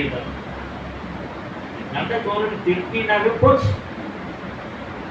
நண்டச்சோறா கூட இருக்கலாம், ஆனால் அதை நீ சொல்ல. ஏன்னா நீ கிறிஸ்துவ, நான் இன்னும் கிறிஸ்துக்குள்ள வளரணும், நீ என்ன அதில் வளர்க்கணும். அந்த பொறுப்பு உங்ககிட்ட இருக்குது. நீ ஊழியக்காரி. இப்படி கேட்டானா உண்டு. அதனால அங்கிருந்து தொடங்குகிறது கிறிஸ்துவ ஊழியம். படிக்கும் பொழுது, நான் பள்ளிக்கு செல்லும் பொழுது பல மத பிள்ளைகளோடு நான் சேர்க்கிறேன். அங்கு தனித்துவமாக நான் காணப்பட வேண்டும். கிறிஸ்துவ குடும்பமா தெரியல. எப்படி? நடை, உடை, பாவனை எல்லாம் கிறிஸ்துவை பிரதிபலிக்க வேண்டும். நான் பொட்டு வைக்கிறேன்னா மட்டும் நான் கிறிஸ்துவன். நீ எனக்கு காட்டுக்கு வேண்டும். Love your neighbour, love your neighbour, love your enemy எல்லாம் சொல்றேன். அப்போ அங்கு நீ காட்டுகின்ற உன் கிறிஸ்துவ தன்மையினால் நீ ஊழியம் செய்கிறான். தனித்தனியாக போய் ஊழியம் செய்யணும்னா நான் பைக் எடுத்துன்னு போகணும், போய் ஊழியம் போய் நடு ரோட்டில் நின்று தோரணை போய் கொடுங்க, கிறிஸ்துவை ஏற்றுக்கொள்ளுங்கள், கிறிஸ்துவை ஏற்றுக்கொள்ளுங்கள் அப்படின்னு சொன்னீங்கன்னா அதனால் அடிப்பாய்ப்போம். நீ உன் வாழ்க்கையை, கிறிஸ்துவ வாழ்க்கையை உண்மையாக வாழ்ந்தாலே அது ஒரு ஊழியமாக கருது. உன்னை பார்க்கிறவர்கள் திருந்துவார்கள், உன்னை பார்க்கிறவர்கள் கிறிஸ்துவை ஏற்றுக்கொள்வார். இது நீ செய்கின்ற ஊழியம். அது மட்டுமா? பணியிடங்களிலே போகிறான். அங்குதான் உனக்கு சரியான தருணங்கள் கொடுக்கப்படுது. ஏன்னு அது என்னுடைய வாழ்வாதாரம். நான் என்னுடைய வாழ்க்கை, என்னுடைய குடும்பத்திற்கு நான் சம்பாதித்து கொடுக்க வேண்டும் என்று வேலை செய்கின்ற இடம். அந்த வாழ்வாதாரத்தை நான் தக்க வைத்துக் கொள்ள வேண்டும் என்றால் கிறிஸ்துவத்தன்மை என்னிடத்திலே இருக்க வேண்டும். எப்படி சாட்சி சொல்கிறார்கள் உங்கள் முதலாளிகள்? கண்கூடாக பார்க்கிறோம். 20 ஆண்டுகள் இந்த இடத்திலே வேலை செய்கிறார். அவர்களிடத்திலே இத்தனை காரியங்களை நான் பார்த்தேன். அப்போ அவர்கள் கண்டு விசுவாசிக்கிறார்கள். என்னிடத்தில் கொஞ்சத்திலே உண்மையாயிருந்தால் நீ அநேகத்திலே உயர்த்தப்படுவார். நான் கண்கூடாக உங்களிலே பார்க்கிறேன். உங்கள் வேலை செய்கின்ற இடத்திலிருந்து வருகிறவர்களை பார்க்கிறேன். அவர்கள் வந்து கூறும்போது அது சாட்சி உங்களுக்கு. இன்னும் எத்தனையோ சாட்சிகளை நீங்கள் பெறுகிறீர்கள். நன்று. அப்படி என்றால் கிறிஸ்துவை நீங்கள் அங்கே வெளிப்படுத்துகிறீர்கள். அது ஒரு ஊழியம். எனவே நீங்கள் ஊழியக்காரர்களாக இருந்து ஒவ்வொரு வீடாக சென்று உட்கார்ந்து, அது ஒரு பகுதி, அது ஒரு பாகம். அப்படி செய்தால்தான் ஊழியம் என்று நினைக்காது. உன்னையே நீ பார். உன்னை நீ கிறிஸ்துவாக பாவித்து நடப்பையா, கிறிஸ்துவை போல நட. அது உங்கள் இடத்துல வேண்டும். புதிதாக கிறிஸ்துவை ஏற்றுக்கொண்டு வருகிறவர்கள் இதை அறிந்து கொள்ள வேண்டும். உன்னுடைய கிறிஸ்துவை நீ ஏற்றுக்கொண்ட பிறகு உன்னுடைய வாழ்க்கை முறை, life style should be changed. இதுதான் ஒரு மாற்றம் தெரியுது. கல்யாணம் ஆயிடுச்சா? போய் புஸ்தக பணம் கல்யாணம் பண்ணிட்டியா அப்படின்னு கேட்கிறவங்க இருப்பான். அப்போ சிரிச்சு கவனம் வந்து அங்கே போய் சட்டை கொண்டு. ஏன்னா அவன் திருப்பி அப்படியே பார்ப்பான். இன்னும் ஒரு மாசம் பார்ப்பான், 2 மாசம் பார்த்துக்குவான். வாழ்க்கை முறை நல்லதா மாறுச்சுன்னா வெரி குட்னுவான். அதுக்கு மாறி நீ வேலை செஞ்சுன்னா உன் புத்தியை காமிச்சு பத்தியா அப்படின்னு 4 பேர் சொல்ற.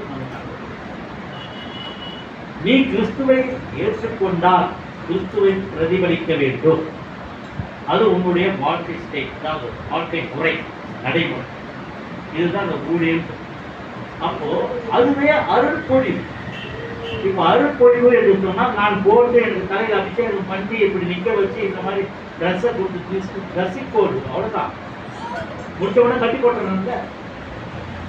அப்புறம் அங்கே இருந்தீங்க, இப்ப இருங்க. அதுதான் சொல்றாரு ப்ரொஃபசர் டக்ளஸ் என்ற சொல்றாரு, I am a single man. தனியா இருக்கும் பொழுது நான் யார்? தனித்த மனிதன். அடுத்து to my parent I am a son. என்னுடைய பெற்றோருக்கு நான் யார்? நான் மகன், மகள், இல்லையா? நெக்ஸ்ட் அடுத்த ஸ்டெப் வர டு மை சில்ட்ரன். என்னுடைய பிள்ளைகளுக்கு நான் யார்? அப்பா அல்லது அம்மா. டு மை வைஃப் நான் மனவாட்டி. டு மை வைஃப் மனவாள், ஹஸ்பண்ட். ஒரே ஆள் இத்தனை தத்துவத்தையும் நான் பெறுகிறேன். ஆள் தத்துவம். மகனாக தெரிகிறேன், தகப்பனாக தெரிகிறேன், ஹஸ்பண்டாக தெரிகிறேன், தனியாகவும் இருக்கிறேன். இதை விட வேற எப்படி நான் கிறிஸ்துவத்தை விளக்க முடியும்? ஒரே ஆளுக்கு நான் தான் ஆகலாம். எனக்கு என்ன பேரு? தகப்பன்கிறீங்க, சன்னுங்கிறீங்க, மருமகன்கிறீங்க, எல்லா காரியங்களும் நீங்க சொல்லுகிறீர்கள். கிறிஸ்துவுக்கு அவர் கொடுத்த விளக்கம். இப்போ இன்னொரு விளக்கம் சொல்ல, தண்ணீர் இருக்கு, அது லிக்விட், திரவ நிலையில் இருக்கு. அப்படி அது உறைந்து போனா பனிக்கட்டி, ஐஸ் கட்டி. அப்ப அது திடப்பொருள். அதுவே கொதிநிலையில் இருக்குமானால் ஆவியாக மாறும்.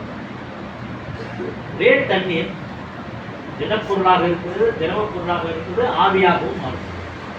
ஆனால் அது தண்ணீர். ஒரே காரியம் மூன்றாக மாறும் பொழுது அதை ஒத்துக்கொள்கின்ற நீ ஏன் கிறிஸ்துவத்தை ஏற்றுக்கொள்ளக்கூடாது? தேவன் பராமரிக்கிறவராக இருக்கிறார். குமாரன் பாதுகாப்பவராக, ஆவியானவர் பலப்படுத்துகிறார். கிறிஸ்துவினாலே எல்லாவற்றையும் நான் செய்யணுட்டு அந்த பலம் யார் கொடுக்கிறா? கிறிஸ்து எடுத்துக்கொள்ளப்படும் பொழுது, குமாரன் எடுத்துக்கொள்ளப்படும் பொழுது நம்ம உங்களை விட்டுட்டு போறேன்னு நினைக்காதீங்க. என்னன்னு சொல்ற? நான் போவது நல்லது, நான் போவேனாக உங்களுக்கு தேற்றவாளன். தேற்றவாளன்னா என்ன? உனக்கு ஆறுதல் சொல்கிறவர், உன்னை பலப்படுத்துகிறவர், ஆற்றல் அளிப்பவர். அதான் ஆவியானவர் செய்து கொண்டிருக்கிறார். ஆவியானவர் இங்கு அசைவாடி கொண்டிருக்கிறார் என்று சொன்னால் நம் மத்தியிலே இருக்கிறார். நீ ஒரு ஊழியக்காரி, நீ ஒரு ஊழியக்காரன். நீ போய் எங்குமே அலைந்து தெரிந்து உன் ஊழியத்தை செய்ய முற்படாது. சிலர் இருக்கிறார்கள், வரப்பட்டவர்கள் இருக்கிறார்கள், நமக்கெல்லாம் வர இல்லைன்னு. எல்லோருக்கும் தனித்தனி டேலண்ட் உண்டு, எல்லோருக்கும் தனித்தனியான வரங்கள் உண்டு. வரங்கள் எத்தனை இருந்தாலும் கேட்டு பெற்றுக் கொள்வது உன் சொந்தம். ஆண்டவர் 2 கைகளையும் நீட்டி உனக்கு கொடுத்து காத்துக் கொண்டிருக்கிறார். பெற்றுக்கொள்வதற்கு நீ தகுதிப்படுத்திக் கொள்ள வேண்டும். தகுதி என்பது அதுக்கு ஒரு குவாலிஃபிகேஷனே எத்தனை படிச்சிருக்கணும்லாம் கிடையாது. தகுதி ஒரே ஒரு தகுதி, விசுவாசம். நான் விசுவாசத்தால் இயேசுவை ஏற்றுக்கொண்டேன் என்று சொன்னாலே போதும். இதுதான். அப்போ இன்னொருத்தர் சொல்றார், அவருடைய நேம் எமில் ஊர்னர். எமில் ஊர்னர். அவர் என்ன சொல்றார்? One who tries to understand the doctrine of Trinity will lose his mind. அதாவது கிறிஸ்துவ கோட்பாட்டை தன் அறிவால் புரிந்து கொள்ள முயற்சி செய்பவன் தன்னுடைய அறிவை இழக்கிறார். ஆனால் அதுவே one who denies the doctrine of Trinity will lose his soul. அதாவது கிறிஸ்துவ கோட்பாட்டை மறுதலிக்கிறவன் தன் ஆத்மாவையே இழந்து போகிறான். அப்ப வித்தியாசம் தெரியுதா? கிறிஸ்துவத்தை மறுதலித்தால் உன் ஆத்மாவை நீ இழந்து போகிறாய், இப்படி ஒன்று சொல்கிறார். ஆனால் பவுல் உயிர்த்தெழுதலை பற்றி ஒரு காரியத்தை சொல்கிறார்.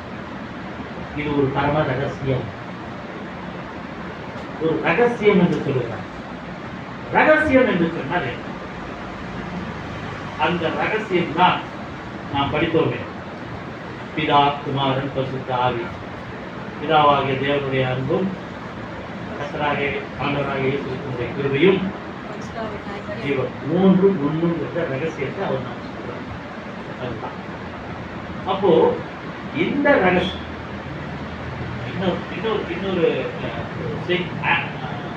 அகஸ்டின் என்ற ஒரு இறையாளர் சொல்கிறார். அதை எப்படி வளர்க்கிறார்? எனக்கு திருத்துவத்தை நான் வளர்க்க வேண்டும். எப்படி நான் விளங்குவது, நான் எப்படி விளங்கிக் கொள்வது சொல்லி அலைந்து தெரிந்து கொண்டு ஜெபித்துக் கொண்டு இருக்கிறார். எப்பொழுதுமே அவருக்கு சிந்தனை, திருத்துவத்தை நாம் எப்படி வளர்க்க வேண்டும். ஆனால் கடற்கரையில் போய் கொண்டு இருக்கிறார். ஒரு சிறு பிள்ளை, ஒரு சிறுவன் இந்த கடற்கரைக்கு பக்கத்தில் ஒரு சின்ன குழியை நோண்டுகிறான். அந்த குழியை நோண்டிட்டு பார்க்கலாம். இவர் பார்க்கிறார் கொஞ்ச நேரம். என்னடா செய்ய போற? இந்த குழியில கடல்ல இருக்கிற தண்ணியெல்லாம் எடுத்துட்டு வந்து இதுல ஊத்த போறேன். பிரிச்சுட்டார். அவ்வளவு தண்ணியுமா? ஆமா. எப்படா அது முடியுமா? ஒரு சின்ன குழிக்குள்ள கடல்ல இருக்கிற தண்ணியெல்லாம் இருக்கலாம் ஊத்த முடியுமா? முடியாது. அப்பதான் அவருக்கு ஒரு ஞானம் இருக்கு. இந்த சிறு மூளையில கடல் போன்ற திருத்துவத்தை புரிந்து கொள்ள முடியாத ரகசியங்களை நான் இந்த மூளையிலே ஏற்றுக்கொள்ள வேண்டும் என்று அலைந்து தெரிந்து கொண்டிருந்தேனே, நான் ஒரு படை. இந்த சிறு பிள்ளை மூலமாக ஆண்டவர்களுக்கு கற்றுக் கொடுத்தார் என்று சொல்லி திருத்துவத்தை சரியாக முடித்து விட்டார். 3 1 1 3 இதுதான் திருத்துவம். ஆனால் இப்போ நமக்கு யோவான் 14:16 ஒரு காரியம் சொல்லுவோம். இது என்னன்னா, தூய ஆவியானவரோடு அவருக்குள்ள இருக்கின்ற ஒருமைப்பாட்டை நான் பார்க்கிறேன். யோவான் 16:16 நான் பிதாவை வேண்டிக் கொள்ளுவேன், நான் பிதாவை வேண்டிக் கொள்வேன், அப்பொழுது என்றென்றைக்கும் உங்களுடனே கூட ஆ, இருக்கும்படிக்கு சத்திய ஆவியாகிய வேறொரு தேற்றவாளனை அவர் உங்களுக்கு தருகிறார். அப்போ இயேசு தேவன் தனியாக தெரிகிறார் ஒரு இடத்திலே, குமாரன் தனியாக வெளிப்படுகிறார் இன்னொரு இடத்திலே. நான் போய் தேற்றவாளனை உங்களுக்கு பலப்படுத்துவதற்காக அனுப்புகிறேன் என்று யோவான் சொல்கிறார். அதே மாதிரி எபேசியர் 4:6 நான் பார்த்தோம்னா எல்லோருக்கும் கடவுள் ஒருவராக. எபேசியர் 4:அதிகாரம். எல்லாருக்கும் ஆ, ஒரே தேவனும் எல்லோருக்கும் ஒரே தேவனும் பிதாவும் உண்டு. அவர் எல்லார் மேலும் அவர் எல்லார் மேலும் எல்லாரோடும் உங்கள் எல்லாருக்குள்ளும் இருக்கிறவர். ஆமா, பாருங்க, அதை புரிஞ்சிக்க முடியுதா பாருங்க. வீட்டில் உட்கார்ந்து தனியா அந்த ஒரு வசனத்தை மட்டும் தியானி. எல்லாருக்காகவும் எல்லாருக்கும் எல்லாராகவும் கடவுள் ஒருவர் தான். அதை எப்படி சொல்லலாம் பாருங்க. God is for us. God is for us. நமக்காக கடவுள் இல்லையா? அப்போ God is with us. என்ன கடவுள் நம்மோடு இருக்கிறார். கடவுள் நமக்காக இருக்கிறார். கடவுள் நம்மோடு இருக்கிறார். God is in us. கடவுள் நமக்குள் இருக்கிறார் சொல்லலாமா? அப்போ ஒரே கடவுள் நமக்காக இருக்கிறார், அதே கடவுள் நம்மோடு இருக்கிறார், அதே கடவுள் நமக்குள். இதுதான் கிறிஸ்துவத்தின் அனுபவம். கிறிஸ்துவம் என்று தனியாக பிரித்து பார்க்க முடியாது, விளக்கவும் முடியாது. ஆனால் விளங்கிக் கொள்ள வேண்டும் என்றால் நான் அனுபவத்துக்கு உள்ளாக போக வேண்டும். அந்த அனுபவம் எப்படி? கிறிஸ்து எனக்காகத்தான் இருக்கிறார், கடவுள் எனக்காகத்தான் இருக்கிறார். கிறிஸ்து என்னோடு கூட, கிறிஸ்து எனக்குள் இருந்தால் தந்தையாகிய கடவுள் பராமரிக்கிறார், மைந்தனாகிய கடவுள் பாதுகாக்கிறார், தூய ஆவியான கடவுள் அவர் நம்மை பலப்படுத்துகிறார். இதுதான் இன்றைய சிந்தனை. கிறிஸ்துவனுடைய ஜபங்களை எல்லாம் வெளிப்பாடு தெரியும். அதை இன்னும் சீக்கிரமாக முடிக்க வேண்டிய காரியத்தால் அந்த ஒரே ஒரு வசனத்தை நாம் படிக்கிறோம். யோவான் 16:23. யோவான் 16:23. நீங்கள் என் நாமத்தினாலே சொல்லுங்க. யோவான் 16:23. அந்த நாளிலே நீங்கள் என்னிடத்தில் ஒன்றும் கேட்க மாட்டீர்கள். அதுதான் சொல்லுங்க. அந்த நாளிலே நீங்கள் என்னிடத்தில் ஒன்றும் கேட்க மாட்டீர்கள். ஒன்றும் கேட்க மாட்டீங்க. மெய்யாகவே மெய்யாகவே நான் உங்களுக்கு சொல்லுகிறேன், நீங்கள் என் நாமத்தினாலே பிதாவினிடத்தில் கேட்டுக்கொள்கிறது எதுவோ அதை அவர் உங்களுக்கு தருவார். அப்போ நம்ம ஜெபம் பண்றோம் இல்லையா? இந்த ஜெபம் எல்லாம் என்ன பண்றோம்? முடிக்கும் போது என்ன பண்றோம்?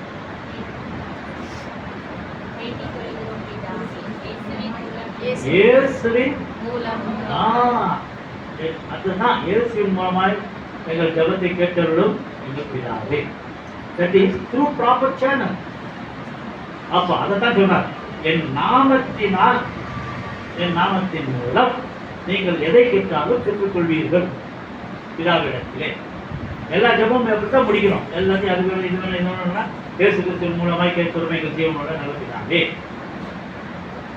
This is the right method and the formal sentence. அப்ப மூலமாக தான் போகணும், கடவுள்கிட்ட போகணும்னா இயேசுவின் மூலமாக தான் போகணும். ஏன்னா நமக்காக மரித்தார், நமக்காக உயிர்த்தெழுந்தார், நமக்காக வலது வாசத்திலிருந்து பரிந்து பேசிக் கொண்டிருக்கிறார். எனவே இந்த நாளிலே கிறிஸ்துவத்தை புரிந்து கொள்ள முடியாவிட்டாலும் ஒரே ஒரு காரியத்தை அவர் நமக்காக எப்போது நமக்குள் இருக்கிறார், வாசம் செய்கிறார் என்ற வசனத்தோடு ஆண்டவர் தெரிவிக்கிறார்.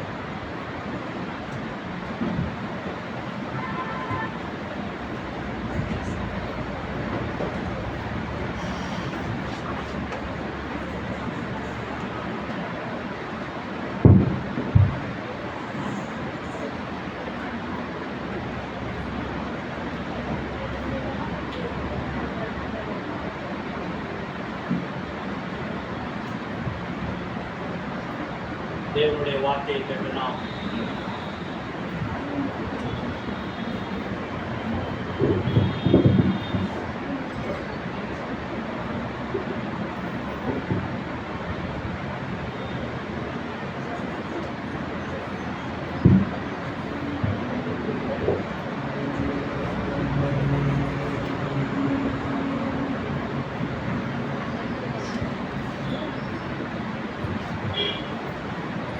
கடவுளுடைய வார்த்தையை கேட்ட நாம் அவருக்கு ஏற்ற விதமாக நம்மை நாம் தகுதிப்படுத்திக் கொண்டு அப்போஸ்தலர் விசுவாச பிரமாணத்தை நாம் அனைவரும் சேர்ந்து சொல்லுவோம். வானத்தையும் பூமியும் படைத்த சர்வ வல்லமை உள்ள பிதாவாகிய தேவனை விசுவாசிக்கிறேன். அவருடைய ஒரே குமாரனாகிய நம்முடைய நாதர் இயேசு கிறிஸ்துவையும் விசுவாசிக்கிறேன். அவர் பரிசுத்த ஆவியினாலே கன்னி மரியாதைக்கு உற்பத்தி பிறந்தார். பொந்திய பிலாத்தின் காலத்தில் பாடுபட்டு சிலுவையில் அறையுண்டு மரித்து அடக்கம் பண்ணப்பட்டு பாதாளத்தில் சென்றார். 3ஆம் நாள் மரித்தோரிலிருந்து எழுந்தருளினார். பரமண்டலத்துக்கு ஏறி சர்வ வல்லமையுள்ள தேவனாகிய தேவனுடைய வலது பார்த்தையில் வைத்திருக்கிறார். அவரிடத்திலிருந்து உயிருள்ளோரையும் மரித்தோரையும் ஞானத்திற்கு வருவார். பரிசுத்த ஆவியை விசுவாசிக்கிறேன். பொதுவாக இருக்கிற பரிசுத்தத்தையும் பரிசுத்தவான்களுடைய ஐக்கியமும் பாவ மன்னிப்பும் சரீர உயிர்த்தெழுதலும் நித்திய ஜீவனும் என்று விசுவாசிக்கிறேன். ஆமென். காணிக்கை பாடலாக 105ஆம் பாடலை நான் பாடுவோம். தேனினி மயிலும்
காணிக்கைக்காக நாம் ஜெபிப்போம்.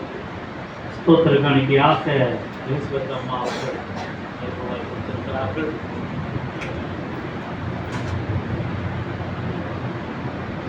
திருமதி கவிதா பால் ஃபேமிலி பிரதமமாக 2000 ரூபாய் கொடுத்திருக்கிறார்கள். ஸ்வீட்டி கவர்னா அவர்கள் இந்த ஸ்கிரீன் வாங்குவதற்காக 10,000 ரூபாய் நன்கொடை கொடுத்திருக்கிறார்கள். இவர்களுக்கெல்லாம் நாம் ஜெபிப்போம், கண்களை மூடுவோம். அன்பின் ஆண்டவரே, மறுபடியும் ஒரு சமூகத்துக்கு நாங்கள் வருகிறோம் சுவாமி.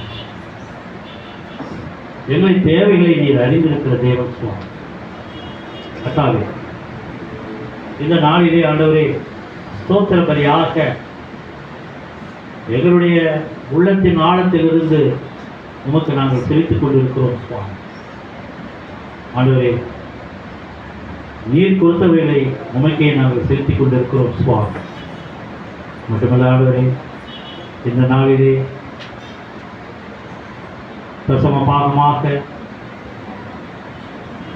சந்தாவாக ஆண்டவரே ஸ்கிரீன் வாங்குவதற்காக தங்களை ஒப்பு கொடுத்து மனதார இந்த ஆலயத்துக்கென்று தங்களுடைய பங்குதாரர்களாக இருந்து அவர்கள் செலுத்துகின்ற இந்த காணிக்கைக்காக நாங்கள் ஜெபிக்கிறோம் சுவாமி. ஆண்டவரே, நாங்கள் கொடுப்பது சிறிய காரியமானாலும் உமது சமூகத்திலே அது நிறைவாய் முழு மனதோடு கொடுப்பதால் நீர் எங்களை பெருக்கமான ஆசீர்வாதத்தை தருவீர் என்று விசுவாசிக்கிறோம்.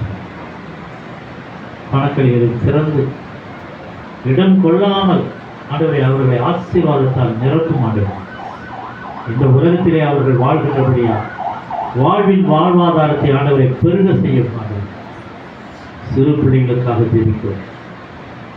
அவர்கள் கொண்டு வந்த காணிக்கையும் நீர் ஏற்றுக்கொள்ளும் கட்டால் எங்களை முற்றிலுமாக நாங்கள் பார்க்கிறோம். இந்த காணிக்கையை ஏற்றுக்கொள்ள நாங்கள் இருக்கிறோம். மேற்போது இயேசுவின் மூலமாக கேட்கிறோம் என்ற ஜீவனோட நல்லதினார். ஆமாம். இப்பொழுது நமது செயலர் அவர்கள் அறிவிப்பை வாசிக்க கேட்கிறோம். சபைக்காக அறிவிப்பு. இன்று நம்முடைய ஆராதனையை பங்கு பெற்று தேவனுடைய வார்த்தை கொடுத்த நம்முடைய ஆயர் அவர்களுக்கு சபை சார்பாக இயேசு கிறிஸ்து நாமத்திலே நன்றி தெரிவித்துக் கொள்கிறேன். கடந்த வாரம் நடைபெற்ற ஆராதனையில் ஜெப வேளையில் ஆண்டவர் அநேகர் ஆண்டவர் தொட்டார். அதற்காக கர்த்தருக்கு ஸ்தோத்திரம்.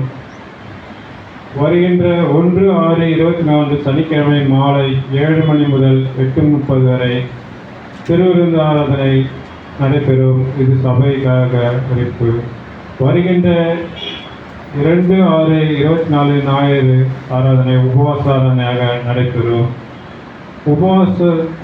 உபவாசத்திற்கு ஆராதனை முடிவிலே உணவு கொடுக்கும் குடும்பம் வரவேற்கப்படுகிறது. இது சபைக்காக அறிவிப்பு.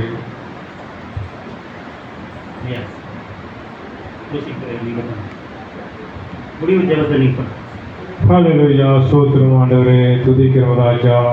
இதோ இந்த வேலையில ஸ்தோத்திரம் ராஜா. நேர் ஆராதனையில ஸ்தோத்திரம் ராஜா. தொடக்க முதல் முடிவு பரிந்த ஸ்தோத்திரம். எங்களை வழிநடத்தின கிருபைக்காக நன்றியோட துதிக்கிற ஸ்தோத்திரிக்கிற ராஜா. கொடுத்திருக்கிற ஸ்தோத்திரம் செய்திக்காக நன்றியோட துதிக்கிற ஸ்தோத்திரிக்கிற ராஜா. இது ஸ்தோத்திரம் எங்களை ஸ்தோத்திரம் ஒவ்வொருவரையும் ஸ்தோத்திரம் உங்களுடைய பலத்திலிருந்து ஸ்தோத்திரம் உங்களுடைய அபிஷேகத்தில் ஸ்தோத்திரம் எங்களை வழிநடத்தின கிருபைக்காக நன்றியோட துதிக்கிறோம். உங்களுடைய வார்த்தை எங்களுக்கு மன்னாக பொழிந்த கிருபைக்காக நன்றியோட துதிக்கிறோம். நாங்கள் அது அனுதினமா உட்கொண்ட ஸ்தோத்திரம் ராஜா. உண்மைக்கேற்ற சாட்சியாக நடக்க ஸ்தோத்திரம் கிருபை தருமா ஜெபிக்கிறோம் ராஜா. இதோ ஸ்தோத்திரம் ராஜா. ஒவ்வொரு குடும்பத்தையும் உங்க சமூகத்தில் ஒப்புடுகிற ராஜா. ஸ்தோத்திரம் ராஜா. என்று கொடுத்த காணிக்காக நன்றியோடு துதிக்கிறோம். காணிக்கப்படுத்திற உள்ளங்களப்பா ஸ்தோத்திரம் நீர் பேர் பேராக ஆசிரியத்து வழிநடத்தியமா ஜெபிக்கிற ராஜா. ஸ்தோத்திரம் ராஜா. கொடுத்திருக்கிறப்பா ஸ்தோத்திரம் மனமோந்து ஸ்தோத்திரம் ஆவியான உமக்கென்றப்பா ஸ்தோத்திரம் ராஜா. அந்த ஸ்கிரீனுக்காக நன்றியோடு துதிக்கிறோம். அந்த குடும்பத்தையும் நீர் ஆசிரியத்து வழிநடத்தியமா ஜெபிக்கிற ஸ்தோத்திரம் ராஜா. இதப்பா ஸ்தோத்திரம் என்னப்பா ஸ்தோத்திரம் ராஜா. உமக்கென்று கொடுக்கிற உள்ளங்களப்பா ஸ்தோத்திரம் நீர் அப்பரிமாக ஆசிரியத்து வழிநடத்தியமா ஜெபிக்கிற ஸ்தோத்திரம் ராஜா. இந்த ஆராதனையப்பா சுத்திரம் ராஜா. தடைப்பட்ட பிள்ளைகளெல்லாம் சமூகத்தில் ஒப்புடுங்க ராஜா. அவர்களெல்லாம் தடைகளெல்லாம் நீக்கியப்பா சுத்திரம் ராஜா. உங்களுடைய ஆலயத்திலப்பா சுத்திர பங்கு பெற கிருபை தருணமா ஜெபிக்கிறோம் சுத்திரம் ராஜா. அடுத்த அப்பா சுத்திரம் ஆராதனை வர வரைக்கும் அப்பா சுத்திரம் உங்களுடைய தேவ பிள்ளைகள் அப்பா சுத்திரம் சமூகத்தில் வைத்து காத்துக்கொள்ள வழி நடத்தும். இயேசு நாமத்தில் வேண்டுகிறதாவே ஆமென். சொல்லுவோம். என் ஆத்மாவே கர்த்தரை ஸ்தோத்திரி, என்னோடுடனே பரிசுத்த நாமத்தை ஸ்தோத்திரி. என் ஆத்மாவே கர்த்தரை ஸ்தோத்திரி, கர்த்தர் செய்த சகல உபகாரங்களையும் மறவாதே. ஆமென். ஆசீர்வாதத்தை பெற்றுக்கொள்வோம். நமது ஆண்டவராகிய இயேசு கிறிஸ்துவினுடைய கிருபை, பிதாவாகிய தேவனுடைய அன்பும், பரிசுத்த ஆவியானவருடைய அந்யோன்ய ஐக்கியம் நமது திருச்சபை மக்களோடும் எங்களோடும் என்றும் என்றும் சதா காலங்களிலும் இருப்பதாக. ஆமென். தேவ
கர்த்தர் உங்களோடு கூட இருப்பாராக.